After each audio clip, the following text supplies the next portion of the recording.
За Монголын үндэсний худалдаа аж үйлдвэрийн танхим, дэлхийн худалдааны байгууллага, олон улсын худалдааны төвтэй хамтран захин эдийн засаг дах эмэгтэй экспортлогч эмэгтэйчүүдийн төслийг бол хэрэгжүүлж байгаа. За төслийн хүрээнд Монгол улсад бол 310 компани өрсөлдөж 45 компани шалгарсан. За энэ компани нэг нь бол Хаадын гэр компани байгаа. Өнөөдөр бид нар Хаадын гэр дээр хурж ирээд байна.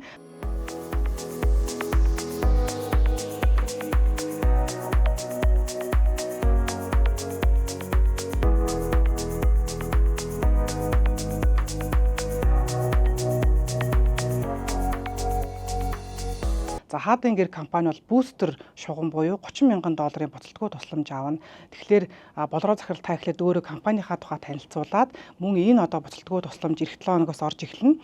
Энэ мөнгөөр хэрхэн зарцуулах гэж байна, бизнесээ яаж өргөжүүлэх талаар та бас хэлж өгөөч ээ.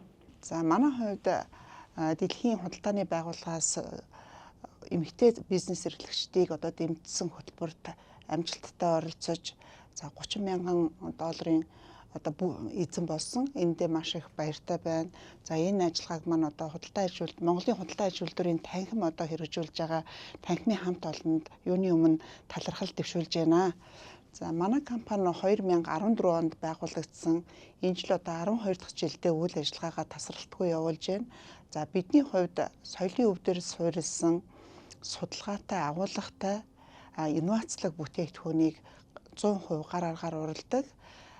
Бидний хийж байгаа бүтээгдэхүүн маань зөвхөн айл гэрийг гойж чимхээс гадна олон улсад Монголын соёлын өвийг таниулах, сурталчлах ийм ажлыг давхар гүйцэтгэж явдаг юм аа.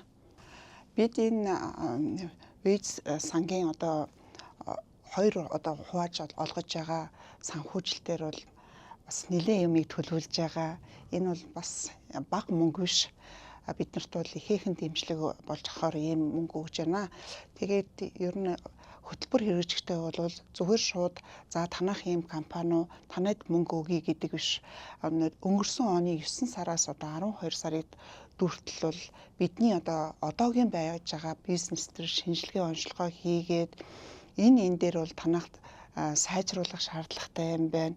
Энэ дээрээ ямар ажлууд зохион байгуулах уу гэж бидний саналыг авч энэ санхүүжилт ирсний дараа хэрэгжих бүх ажлууд маань ингээд тодорхой болгож авсан байгаа. Тэгээд манай хувьд бол санхүү дээрээ за мөн энэ дижитал сошиал маркетинг дээрээ ажиллана. За энэс гадна бол бид өмнө нь 100% гар аргаар бүтээгдэхүүнээ уралж ирсэн бол бид нар энэ стратеги улам цааш нь хөгжүүлж нэлээд цогц байдлаар гар аргаар хийхин зэрэгцээ бас технологийн дэвшлиг хавсаргаж хийхээр ингэж төлөвлөж байгаа. Бидний бас хэдэн жилийн өмнөөс бодож төлөвлөж исэн ажлын маань цаашаа урагштай явуулахад бол энэ хөтөлбөрийн санхүүжилт ихээхэн нэмэр болох нэ гэж их сэтгэл өндөр хүлээж авч байгаа.